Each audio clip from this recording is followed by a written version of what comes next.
ఒక్కరు గూడా మీ యొక్క హృదయాలను తెరుచుకొని, మీ యొక్క ఆత్మీయ నేత్రాలు తెరుచుకొని, దేవుడు మీతో మాట్లాడుచుండగా ఆ యొక్క వాక్యాన్ని స్వీకరించండి. మనకు అనేకమైన సంగతులు, అనేకమైన తలంపులు ఉండొచ్చు. కానీ, ఈ సమయంలో అవన్నీ గూడా పక్కన బెట్టి దేవునికి, మీకు ఎందుకంటే పరిశుద్ధాత్మ దేవుడు మనతో ఏమి మాట్లాడబోతున్నారో మనకు తెలియదు కనుక, మనము ఆయన మీద దృష్టించి, ఆయన చెప్పే ప్రతి ఒక్క మాట మీద మనము ధ్యానిద్దాము. ఆహ్, వంశావళి ఆహ్, నిజమే ఇప్పుడైతే మనకి చాలా యాన్సెస్టరీ అనేసి అట్లాంటి కొన్ని యాప్స్ కూడా ఉంటాయి. మన పూర్వీకుల గురించి మనం తెలుసుకోవాలంటే. కానీ ఆ కాలంలో వాళ్ళ యొక్క వంశావళి ఎట్లా చెప్పుకునేవాళ్ళంటే, వాళ్ళ పిల్లలకి వాళ్ళు చెప్పుకునేవాళ్ళు. వా వాళ్ళ కుటుంబం గురించి, వాళ్ళ తాతల గురించి, వాళ్ళ ముత్తాతల గురించి, దేవుడు చేసిన అనేక కార్యాలు అంటే వారి పిల్లలకి ఆ కుటుంబంలో జరిగినవి పరిశుద్ధాత్మ దేవుడు చేసిన అద్భుత కార్యాలు, వారి యొక్క జీవితాలు ఎట్లా ఉండేయి అవన్నీ కూడా వాళ్ళ పిల్లలకి వాళ్ళు నేర్పించేవాళ్ళు. ఆ విధంగా తరతరాలకి గూడా ఆ యొక్క దేవుని యొక్క సంఘటనలు, కుటుంబ సంగతులు అన్నీ కూడా వారి యొక్క తరాలకి వాళ్ళు బోధిస్తూ ఉండేవాళ్ళు. కథల రూపంలో తల్లిదండ్రులు చెప్పేవాళ్ళు. అందుకే మన చ సండే స్కూల్స్‌లో కూడా పిల్లలకి మన వాక్యాలు ఎట్లా చెప్తారు, చిన్నప్పటి నుంచి గూడా ఒక కథ రూపంలో చెప్తారు. ఎందుకంటే ఆ కథల రూపంలో చెప్పినప్పుడు వాళ్ళ యొక్క హృదయాలలో, వాళ్ళ యొక్క మనసులో అవి నాటుకొనుంటాయి. పూర్వకాలంలో మరి ఆ సమయాలలో వాళ్ళకేమి ఇంటర్నెట్స్ లేవు. ఏమి అప్‌లోడ్ చేయడానికి ఏం లేదు. ఉన్నవన్నీ లేకుంటే పుస్తకాలు రాయటానికి ప్రారంభంలో ఏమి లేవు. అయినప్పటికీ పరిశుద్ధాత్మ దేవుడు చూడండి ఎంతగా అంటే దేవుని యొక్క హృదయము ప్రతి ఒక్కళ్ళ పట్ల ఎట్లా ఉన్నది. నేను అనుకుంటున్నా అంత అవసరం ఏముంది గదా! అంత వంశం గురించి ఒక వంశం ఒక తరం తర్వాత, ఒక తరం తర్వాత అంటే బైబిల్ మొత్తంలో ఏదో చాలా ఫేమస్‌గా ఉన్నవాళ్ళు, లేకుంటే ప్రారంభించి మరి గొప్ప దేవుడు హ్మ్, బలంగా వాడుకున్న వాళ్ళ గురించి మాత్రమే లేవు. కానీ దేవుడు అన్ని వంశాల గురించి ఒకళ్ళ తర్వాత ఇంకొకటేంటంటే నాకనిపించింది ప్రతి ఒక్కళ్ళ వయస్సు గురించి కూడా ఆయన ప్రస్తావించారు. అంటే మన గురించి ఆయనకి అంటే ప్రతి ఒక్క వ్యక్తి గురించి ఆయనకి ఎంత అంటే ఆయనకి ఎంత ఇంపార్టెంట్ మనం చాలా ఇంపార్టెంట్. కాబట్టి మనం ఎప్పుడైనా మన జీవితాలలో నాకెవ్వరు లేదు, నన్నెవరు పట్టించుకోవట్లేదు అని ఒకవేళ అనిపించినా, లేకుంటే ఈ యొక్క లోకంలో మన అటు ఇటు ఆహ్, ఆహ్, మనుషులు ఎవరికి వాళ్ళు ఆహ్, ఎవరిలో జీవితాలు వాళ్ళవి. వాళ్ళు బిజీలో ఉంటారు. అయినప్పటికీ ఒకటి గుర్తుంచుకోవాలి మనము. దేవుడు ప్రతి ఒక్క వ్యక్తిని తన సొంతగా భావించి, వాళ్ళ వయస్సు తెలుసు. అట్లాగే మన వెంట్రుకలు గూడా ఎన్నున్నాయో గూడా ఆయన లెక్కించొచ్చు. అంత బాగా తెలుసు ప్రతి ఒక్క వ్యక్తి గురించి, ప్రతి ఒక్క మనిషి గురించి. కాబట్టి మనం ప్రత్యేకంగా మనము ఫీల్ అవ్వాలి. ఎందుకంటే దేవుని బిడ్డలము. కాబట్టి దేవుడు మనం అందరి గురించి అంటే ఏదో మనమేం గొప్పగా అనక్కర్లేదు. కానీ తన బిడ్డలుగా, తన కుమారులుగా, తన కుమారులుగా ఆయన ప్రతి ఒక్కళ్ళని ఒక ప్రత్యేకంగా ఆయన చూస్తున్నారు. అది మనము నాకందుకే అనిపించింది దేవుడు నిజంగా ఎంత మనల్ని ఒక్కళ్ళ పట్ల ఆయనకంత ప్రేమ, అంత పట్టింపు, అంత ప్రత్యేకమైన ప్రేమ ప్రతి ఒక్క బిడ్డ మీద. ఉండబట్టి గదా! ఆయన వయసు దగ్గర నుంచి వాళ్ళ వంశాల గురించి వంశం తర్వాత వంశం, వంశం తర్వాత వంశము. ఆ విధంగా ఎంత విపులంగా ఆయన మనకి ఆహ్, మన యొక్క పరిశుద్ధ గ్రంథంలో ఆయన ఆహ్, ఆహ్, అనుగ్ర మ విపులంగా మనకి ఈ యొక్క వంశావళి మనకి అనుగ్రహించారు. అన్నిటికన్నా మనము ఐదో అద్ మదనే ఐదో అధ్యాయం చదువుతుంటే పరిశుద్ధాత్మ దేవుడు మూడో వచనం దగ్గర నాకు ఒకటి చూపిచ్చారు. అదేంటిదంటే, ఆదాము 130 ఏండ్లు బ్రతికి తన పోలికగా తన స్వరూపమునకు కుమారుని కనెను. ఎవరి స్వరూపంలో ఉన్నాడంట కుమారుడు? ఆదాము స్వరూపంలో. దాని ముందు చదివితే ఆదాము ఎవరి స్వరూపంలో ఉన్నాడు? అది ఎంత ప్రత్యేకమైనది గదా! ఆహ్, మనము మొదటి అధ్యాయంలో మనకి చూస్తే దేవుని పోలికగా అతన్ని చేసెను. ఆదాముని ఎవరి పోలికతో చేశారు? దేవుని పోలికలో ఆదాము సృష్టింపబడ్డాడు. తన కుమారుడు ఎవరు పోలిన వాడు? తన తండ్రి అయిన ఆదామును పోలి ఉన్నాడు సేత్. దాన్ని బట్టి ఆయన మనకి చెప్తున్నది ఏంటిదంటే, మీరందరూ కూడా నా స్వరూపులు. మనమందరము కూడా ఆయన స్వరూపంలో ఉన్నాము. అది మనం జ్ఞాపకం ఉంచుకోవాలి. దేవుడు మనకు ఆయన స్వరూపంతో పాటు ఆయన స్వభావాలు కూడా మనకి అనుగ్రహించారు. అది ఎప్పటికీ మరువద్దు. ఎందుకంటే మనం ఈ లోకంలో కొన్ని సార్లు లోకాల రీత్యా మనం ప్రవర్తించొచ్చు కానీ ఆయన మనల్ని నిర్మించినప్పుడు, ఆయనను మనము ఈ లోకంలోనికి తీసుకొచ్చినప్పుడు మాత్రము ఆయన స్వరూపంలో, ఆయన స్వభావము కలిగి మనము ఈ లోకంలోనికి మనము వచ్చాము. అది ఎప్పటికీ కూడా మీరు మరువద్దు. అందుకే మనము ఆయన బిడ్డలము. మనకేంటి తక్కువ? మనకి ఎప్పుడైనా సరే నేను దేవుని బిడ్డని అని మనం గర్వంగా చెప్పుకోవచ్చు. సంతోషంగా చెప్పుకోవచ్చు. శోధనలుండొచ్చు, కష్టాలుండొచ్చు, అనారోగ్యత ఉండొచ్చు. ఏది ఉన్నప్పటికీ మాత్రము ఒకటి మాత్రము మన జీవితాల నుంచి తీయలేదేంటిదంటే, దేవుని పిల్లలం మనము. ఆ యొక్క సంబంధం మాత్రం ఎవరు మార్చలేరు. లోకంలో ఎంత శోధన ఉన్నప్పటికీ, ఎన్ని కఠిన సమస్యలున్నప్పటికీ, కుటుంబాల్లో అయ్యుండొచ్చు, పనిలో అయ్యుండొచ్చు, ఎక్కడైనా సరే మనకి కఠినంగా ఉండొచ్చు, లేకుంటే మన అనారోగ్యత అయ్యుండొచ్చు, లేకుంటే అవమానం పడుతుండొచ్చు. ఎలాంటి కష్టాలు ఉన్నప్పటికీ, ఈ కష్టాలు అసలు ఎప్పటికి తీరుతాయా అని మనకు ఉండొచ్చు. ఎన్ని కష్టాలున్నా పరిశుద్ధాత్మ దేవుడు నాతో మాట్లాడిన విషయము ఏంటిదంటే, మీరు నన్ను జ్ఞాపకం ఉంచుకోండి. మీరు నా స్వరూపంలో ఉన్నారు. నా స్వభావం కలిగి ఉన్నారు. మీరు నా బిడ్డలు. ఆ యొక్క ప్రేమను, ఆ యొక్క సంబంధాన్ని ఎ ఎవ్వరు కూడా ముట్టుకోలేరు. ఆ సంబంధం ఎవ్వరి వల్ల కాదు అది విరగగొట్టడం. ఈ లోకంలో భార్యాభర్తలు విడిపోవచ్చు. తల్లిదండ్రులు, పిల్లలు విడిపోవచ్చు. ఒకళ్ళతో ఒకళ్ళు మాట్లాడుకోకపోవచ్చు. లేకుంటే పనిలో అయినా సరే బాస్‌కి మనకి ఇష్టం లేకుండా ఆ పని వదిలిపెట్టి వేరే పనిలోకెళ్ళొచ్చు. ఎక్కడైనా అది ఇరిగిపోవచ్చు గానీ, దేవుని విషయంకొచ్చేటప్పటికి మన ఆయన యొక్క ప్రేమ నుంచి ఎవ్వరు గూడా మనల్ని దూరం చేయలేరు. ఆయన ప్రేమ మొ మొదట్లో ఆదాము సృష్టి అప్పటినుంచి ఈ దినము వరకు ఆయన ప్రేమలో మార్పు లేదు. మనలోనే మార్పుంది. మనమే ఆయన ప్రేమను గ్రహించలేక మనం లోకం చుట్టూ తిరుగుతూ లోకంలో ఉన్న ఆ యొక్క ప్రేమ వెంట పడుతూ ఉంటాము. వాళ్ళని మనము వాళ్ళు నన్ను మెచ్చుకోవాలి. ఎవరినెప్పుడు ఇంప్రెస్ చేద్దామా అని మనము ఎంతో కష్టపడుతూ ఉంటాము.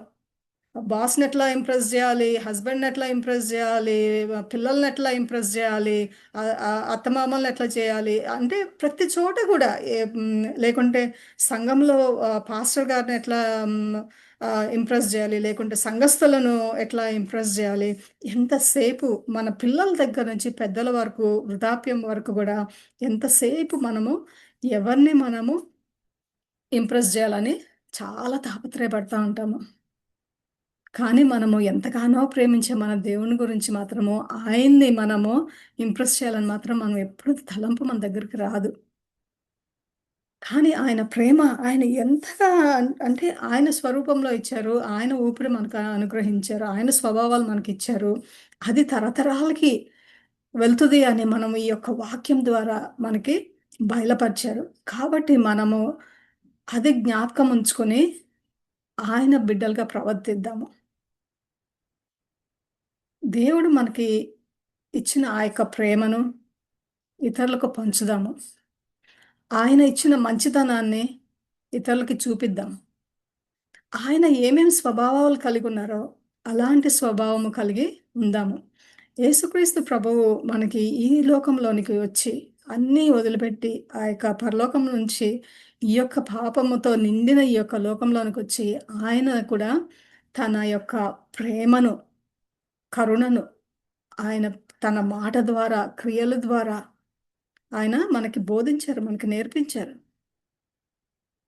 అవి మనం ఎప్పటికీ మర్చిపోవద్దు. మర్చిపోకుండా మనము గూడా దేవుని బిడ్డలుగా, క్రీస్తు బిడ్డలుగా, క్రీస్తు పోలిన వారము కనుక మనము గూడా మన ప్రవర్తన, మన మాట తీరు గూడా అన్నీ క్రీస్తు వలె ఉండాలి. ఇతరులు మనల్ని చూసినప్పుడు క్రీస్తుని వాళ్ళు మన జీవితంలో చూడగలగాలి. ఇతరులు ఈ లోకస్తులు, అన్యులు చూసినప్పుడు వాళ్ళకి దేవుని స్వరూపం కనిపించాలి. దేవుని ప్రేమ కనిపించాలి. దేవుని స్వభావం కనిపించాలి. అది మనకి ఎంతానో ముఖ్యము. పరిశుద్ధాత్మ దేవుడు ఈరోజు మనతో మాట్లాడేదేంటిదంటే, ఎవరైనా లోకము చుట్టూ తిరుగుతున్నారా? ఎవరెవరిని ఇంప్రెస్ జేయాలని ప్రయత్నిస్తున్నారా? దాని గురించి అంతగా పట్టించుకోవాల్సిన అవసరం లేదు. ఎందుకంటే మనము కేవలము దేవుణ్ణి యొక్క పోలికగా ఉన్నవారం కనుక, ఆయన ప్రేమ, ఆయన స్వభావములు ఇతరులకి పంచమని ఆయన మనకి ఈరోజు ఈ యొక్క వాక్యం ద్వారా నా స్వభావం కలిగారు కాబట్టి ఇతరులకి పంచండి తెలియని వాళ్ళకి. మీకు తెలుసు నా స్వభావము. నా యొక్క మాట తీరు తెలుసు. నా యొక్క ప్రేమ తెలుసు. నా యొక్క త్యాగము తెలుసు. అన్నీ తెలుసు మీకు. మరి తెలియని వాళ్ళకి అది మీ యొక్క ప్రార్థనల ద్వారా అయ్యుండొచ్చు, ప్రవర్తన ద్వారా అయ్యుండొచ్చు. ఇతరులకు నేర్పించండి. పంచిపెట్టండి ఆ యొక్క ప్రేమను. అయితే మన ఈ వంశావళిలో గూడా ఇంకా కొద్దిగా ముందుకు వెళ్తే, పోయినసారి నేను ఇంకొకటి కూడా మనకి తెలిసింది. ఒకటేంటంటే, మనము ఎంతో ప్రత్యేకమైన వాళ్ళమని ఎప్పటికి గూడా మర్చిపోవద్దు. ఆయన పోలిన వారమని మర్చిపోవద్దు. అంతేగాకుండా మనము ఆయన ఇష్ట ప్రకారము, ఆయన స్వభావము ప్రకారము మనము ప్రవర్తించినట్లయితే దేవుడు మన పట్ల చూపిచ్చే ఆయన ప్రేమ ఎట్లా కనపరుస్తారు. అది మనం తెలుసుకోవాలంటే 24 అధ్యాయం నేను పోయినసారి కూడా ఆ యొక్క 24 వచనము నేను ఆహ్, ఆహ్, కోట్ జేశాను. ఎందుకంటే దానిలో మనకు హానోకు గురించి మనకి అక్కడ ప్రస్తావిస్తారు గదా! హానోకు దేవునితో నడిచిన తరువాత దేవుడు అతనిని తీసుకుపోయాను. ఎప్పుడు తీసుకెళ్లారు దేవుడు? హానోకు దేవునితో నడిచినప్పుడు. అంటే ఆయన చెప్పిన విధంగా, ఆయనకిష్టమైన విధంగా, ఆయన అనుచరుడుగా, ఆయన బిడ్డగా, తన తండ్రి పోలిక చొప్పున తను దేవునితో నడిచాడు. తన తండ్రితో నడిచాడు. అందుకు ఆయన ఒక మరణము అనేది తెలియక ఎక్కడున్నారో ఏమి తెలియక ఎంత ఘనత కదా! ఆయనని దేవుడు ఈ లోకం నుంచి తీసుకుపోయారు. అంతే ఈయనొక్కళ్ళే గాదు. మన పాత నిబంధనలో ఇంకా చూస్తే మనకి తెలుసు. ఆహ్, ద్వితీయోపదేశ కాండంలో మనకి మోషే గురించి కూడా తెలుసు. మోషే ఎంత మంచి ప్రవక్త. ఆహ్, ఆయన అంత ఐగుప్తు దేశం నుంచి ఇశ్రాయేల్ జనాంగాన్ని అందరినీ గూడా ఆయన ఒక్కడే దేవుని యొక్క శక్తితో అనేకమైన అద్భుత కార్యాలు. ఫరో ముందు ఎంత అద్భుత కార్యాలు, ఎప్పుడు కనీవినని అద్భుత కార్యాలు చేయటం చూసాం. అంతే గాకుండా ఆయన మోషే ఇంకొకటేంటిదంటే, ఆయన ఆ యొక్క ఫరో కుమారుడిగా పెరిగినప్పటికీ వాటినన్నిటిని వదిలేసి ఆయనేం చేశాడు? ఇశ్రాయేల్ జనాంగముతో పాటు ఆయన కష్టాలు కష్టతరమైన జీవితము ఆయన ఎంచుకున్నారు. అంతే కాకుండా ఫరో దగ్గరికెళ్ళినప్పుడు ఆయనేం భయపడలేదు. ఇంకొకటి మనము మోషేలో చూసేదేంటిదంటే, దేవునితో ముఖాముఖి మాట్లాడిన ప్రవక్త ప్రతి విషయం గూడా తన సొంత నిర్ణయాలు తీసుకోకుండా ప్రతిది గూడా దేవుని దగ్గరికెళ్ళి ఆయన జవాబు విని మళ్ళీ ప్రజలకు చెప్పేవాడు. తన సొంత జ్ఞానం మనం ఎక్కడ చూడలేదు. మనం అంతా మోషే గురించి చదివినట్లయితే, వాళ్ళు ప్రజలు ఏమన్నా సమస్యతో వాళ్ళకొస్తే, ఆయన దేవుని సన్నిధికెళ్ళి, ఆ యొక్క సమస్యను జెప్పి, ఆయన దేవుడు ఇచ్చిన ఆ యొక్క సమాధానంతో ఆయన తిరిగి ప్రజలకు చెప్పేవాళ్ళు. అంటే ఆయన ఎంత విశ్వాసము. విశ్వాసము, విశ్వాసము. అంతే గాకుండా మనకి ఎలైజా గురించి కూడా తెలుసు. అందుకే నేను మీకు చెప్తాను. ద్వితీయోపదేశకాండం 34 అధ్యాయం 6 వచనంలో మోషే గురించి ఆహ్, ఎవరు పాతిపెట్టారండి మోషేని? యెహోవా దేవుడు పాతిపెట్టాడంట. ఎవ్వరికీ తెలీదు గదా! ఎక్కడున్నారో. సో ద్వితీయోపదేశకాండం 34 6 వచనం వెళ్తే అనిపించింది. అంటే దేవుడు మోషేని పాతిపెట్టారంట. తీసుకువెళ్ళలేదు. ఆయన అక్కడ ఆ పర్వతం మీదకి రమ్మంటారు. అక్కడ అతను మోషేను ఆయన పాతిపెడతారు. కానీ ఎక్కడ పాతిపెట్టారో ఎవ్వరికీ తెలీదు. దేవునికి, ఆయనకి మాత్రమే తెలుసు. ఎంత గొప్ప ఆశీర్వాదం. అంటే ఎంతగా దేవుడు ఆయన్ని ప్రేమించాడో, ఆయన యొక్క త్యాగాన్ని, ఆయన యొక్క తన మీద ఆధారపడే విధానాన్ని ఎంతగా దేవుడు ప్రేమించాడో, ఆయన పాతిపెట్టారు. ఎలైజా విషయంకి ప్రవక్త ఎలైజా రెండవ రాజులు గ్రంథంలో 11 వచనంలో మనం చేస్తే ఏలియా విషయంలో గూడా మనం మనకు తెలుసు. తను ఎలీషాతో ఇద్దరు కలిసి నడుస్తా ఉంటారు. అంతలోకి ఆ యొక్క రథము వచ్చి తనని తీసుకెళ్ళిపోతది. అంటే ముగ్గురు కూడా ర రకరకాల విధంగా అంటే అందరూ ఒకే విధంగా తీసుకొని పోబడలేదు. ఆహ్, హ్మ్, హానోకును ఆయన తీసుకువెళ్ళిపోవటం జరిగింది. మోషేను ఆయన పాతిపెట్టడం జరిగింది. కానీ ప్రవ ఇది ఆహ్, ఏలీయా దగ్గరకొచ్చేటప్పటికి దానికొక ఐ విట్‌నెస్ అనేదుంది. అదెవరంటే ఎలీషా. ఇద్దరు నడుచుకుంటూ వెళ్తున్నారు. ఎలీషా చూడగలిగాడు. తన అంటే అందరూ తర్వాత కూడా అంటారు, "వెతుకుదాం, వెతుకుదాం" అంటారు. అంటే అని చెప్తాడు వెతకాల్సిన అవసరం లేదు. ఎందుకంటే తన కళ్ళతో తను చూసాడు. తను కొనిపోబడటము. ఎంత అద్భుతమైన కార్యాలు. అందుకే మనకి ఇవన్నీ మనం అనుకుంటాం, ఇవన్నీ చూసినప్పుడు దేవుడు నిజంగా ఆయన బిడ్డలకి ఎంత ప్రత్యేకమైన ప్రేమ, పిల్లలంటే ఆయనకి ఎంత ప్రేమ గదా! అంతే మనం ఏదో మనము పాత నిబంధనలో వాళ్ళ గురించి చదివామో, వాళ్ళ గ్రంథాలు చదివామో అన్నట్టు గూడా కానే కాదు. మనము కొత్త నిబంధనలోకొచ్చేటప్పుడు కూడా వాళ్ళ పేర్లు ప్రస్తావిస్తారు. వాళ్ళ గురించి ఇంకా కొత్త నిబంధనలో గూడా దాని గురించి మాట్లాడుకుంటున్నాము. ఈరోజు మనము ఇంకా మాట్లాడుకుంటున్నాము. ఎందుకంటే ఆయన యొక్క ప్రేమ, వారి యొక్క విశ్వాసము తరతరాలకి గూడా అది తెలియబడడానికి దేవుడి యొక్క వాక్యంలో మనకి చెప్పారు. అందుకే విశ్వాసం అనేది చాలా అది మనం ఈ యొక్క విశ్వాసం గురించి వాళ్ళు ఎందుకు అంత దేవుడు అంత ప్రత్యేకంగా వాళ్ళని చూసారంటే వాళ్ళే కాదు అనేకమైన ప్రవక్తలనైతే ఏంటిది మనం చూడొచ్చు. అందుకే హెబ్రియలు రాసిన పత్రిక అందరికీ తెలిసిందే. 11 అధ్యాయంలో చూస్తే అందరి గురించి ఉంటది మనకి. అంటే కొత్త నిబంధనలో గూడా మన పాత నిబంధనలో ఉన్న ప్రవక్తల గురించి ప్రస్తావించి, వాళ్ళ దగ్గర నుంచి ఆ యొక్క బలాన్ని, ఆ యొక్క విశ్వాసాన్ని మనం నేర్చుకోగలగటానికి మనకి అందుకే మన యొక్క ఈ యొక్క వంశావళి అందుకే ముఖ్యము మనకి తెలుసుకోవటం. ఎందుకంటే వాళ్ళ దగ్గర నుంచి నేర్చుకోవడానికి అనేకమైన విషయాలుంటాయి. అందుకే ఇక్కడ ప్రస్తుతం హెబ్రీయుల హ్మ్, కి రాసిన పత్రిక 11 అధ్యాయము ఆహ్, ఈ యొక్క మన వాక్యం అయిపోయిన తర్వాత అందరూ కూడా పూర్తిగా చదవండి. ఎందుకు చదవమంటున్నా అంటే దానిలో మనము హానోకు గురించి 5వ వచనంలో ఉంది. దేవునికి ఇష్టుడై యుండెనని సాక్ష్యము పొందెను. అక్కడ ఆయనతో నడిచాడు. అందుకే ఆయన తీసుకెళ్ళిపోతుంటారు. కానీ దానికి కొద్దిగా వివరణ అనేది మనకి కొత్త నిబంధనలో ఇస్తారు హానోకు గురించి. అదేంటిదంటే 5వ అధ్యాయంలో దేవునికి ఇష్టుడై యుండెనని సాక్ష్యము పొందెను. అంటే దేవునికి ఇష్టమైన రీతిగా ఉన్నాడనమాట. ఆయనకి ఇష్టమైనవి ఆయన ఆహ్, హ్మ్, అంటే ఏంటిది ఆయనకి ఆయన్ని ఇంప్రెస్ చేశారు కదా! ఒక మాటలో చెప్పాలంటే ఇందాక నేనన్నా గదా! లోకంలో ఉన్న వాళ్ళందరిని మనం ఇంప్రెస్ చేయడానికి చేస్తాం. కానీ హానోక్ ఏం చేశాడు? దేవునికి ఇష్టమైన విధంగా ఉన్నాడు. ఆయన్నొక్కళ్ళని ఇంప్రెస్ చేశాడు ఆయన. ఇంకెవరిని ఇంప్రెస్ చేయలేదు. అదే విధంగా మోషే గురించి కూడా తెలుసుకోవాలంటే మోషే గురించి చాలా డీటెయిల్‌గా ఉంటది.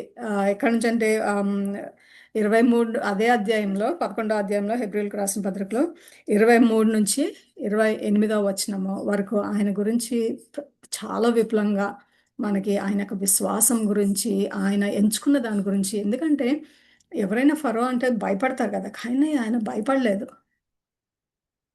ఆయన కన్నులతో చూసే ఆ యొక్క ఫరోని చూసి భయపడలేదు. కానీ ఆయన విశ్వాసం ఎవరి మీదుంది? కనిపించని దేవుని మీద ఉంది.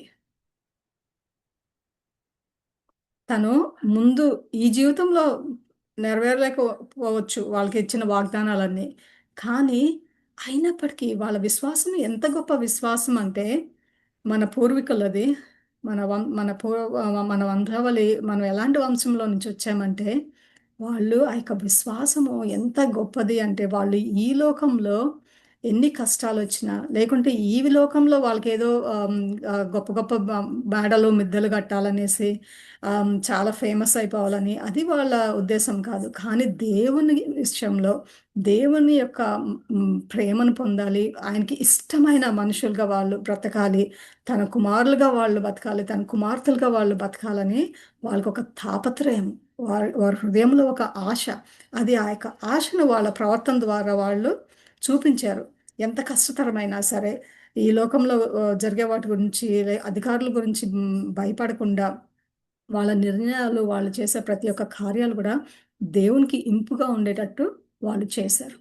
అలాంటి వంశావళి నుంచి మనము వచ్చామని మనం ఎప్పుడు గూడా మర్చిపోకూడదు.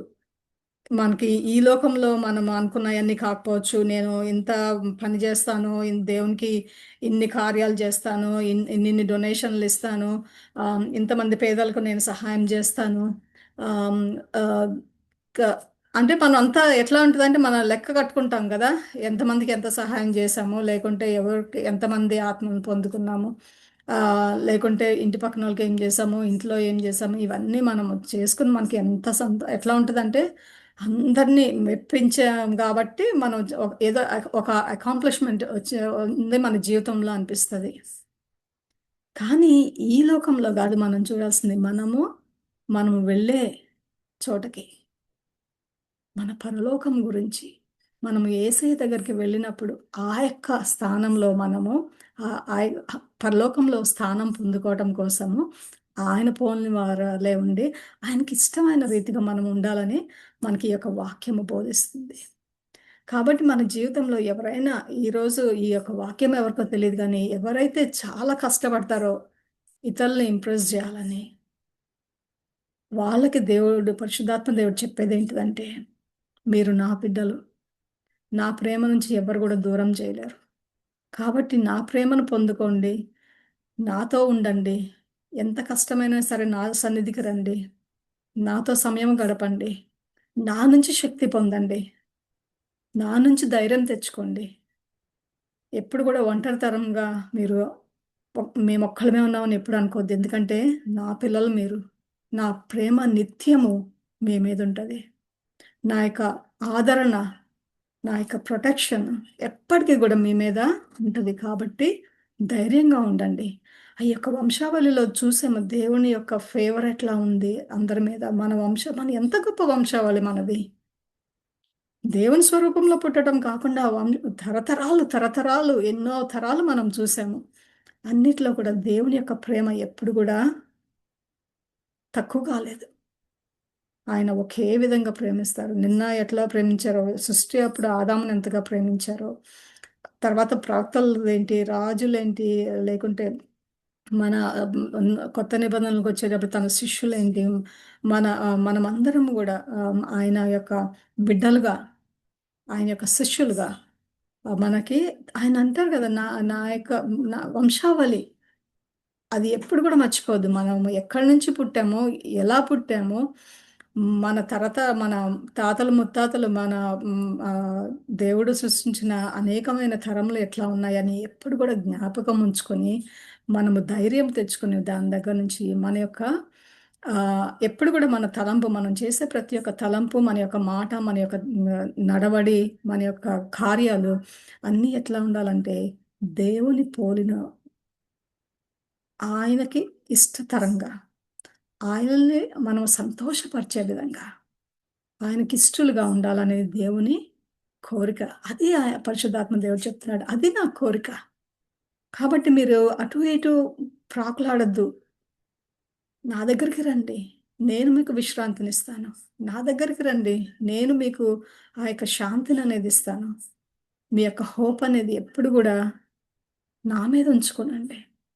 ఈ లోకం గురించి మీరేం బాధపడొద్దు. ఇది కొంతకాలం మాత్రమే ఇక్కడుంటారు ఈ లోకంలో.